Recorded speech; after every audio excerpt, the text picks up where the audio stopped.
துவர டால் வரன் பண்ண போகிறேன். அதுக்கு தேவையானது வேக வச்சு துவரம் பருப்பு, தக்காளி, பூண்டு 4 பல், காரத்துக்கு தகுந்த மாதிரி பச்சை மிளகாய், சின்னதாக ஒரு வெங்காயம், கொஞ்சம் கருவேப்பிலை, கொத்தமல்லி, ஜீரகம், கடுகு, பெருங்காயம், ஒரு ஸ்பூன் நெய், ஒரு ஸ்பூன் எண்ணெய்.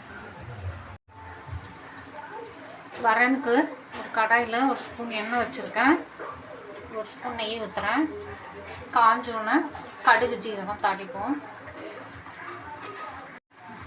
எண்ணெய் நெய்யும் காஞ்சிச்சு. ஃபஸ்ட் கடுகு போடலாம்.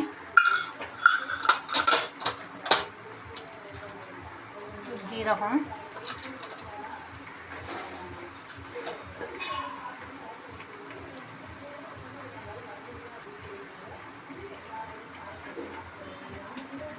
கருவேப்பிலை, பூண்டு, வெங்காயம் போடுறோம்.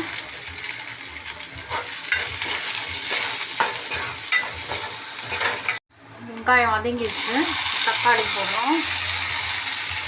தக்காளி வதங்கினோடனே வேக வச்சோம் துவரம் பருப்பு போடுவோம். இப்போ லைட்டாக கொஞ்சோண்டு மஞ்சள் பொடி போடணும். துவரம் பருப்பு வேக வைக்கும்போதும் தக்காளி வதங்கிடுச்சு. வேக வச்ச துவரம் பருப்பு போடுறோம். அதில் போட்டு நல்லா உப்பு போட்டு நல்லா கொதிக்க வைக்கணும். இது வந்து ரொம்ப கெட்டியாக இருக்கக்கூடாது, கொஞ்சம் தண்ணியாக இருந்தால் தான் நல்லாயிருக்கும்.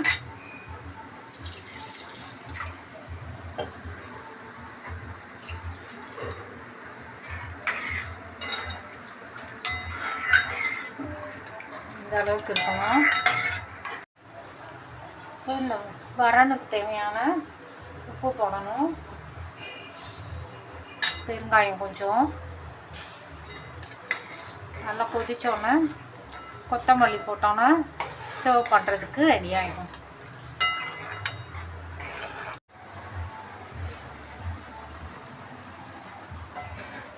வரன் நல்லா கொதிச்சிருச்சு.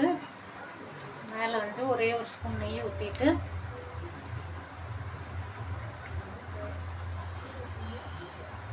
வாஷ் பண்ணி பொடியாக சாப் பண்ண கொத்தமல்லி போட்டுட்டு மூடி வச்சிடலாம். சர்வ் பண்ணும்போது சர்வ் பண்ணிக்கலாம். ஸ்டவ் ஆஃப் பண்ணிடலாம். சாம்பார் இல்லாத அன்றைக்கி இந்த மாதிரி ஈஸியாக டக்குன்னு பண்ணிக்கலாம். நல்லாயிருக்கும்.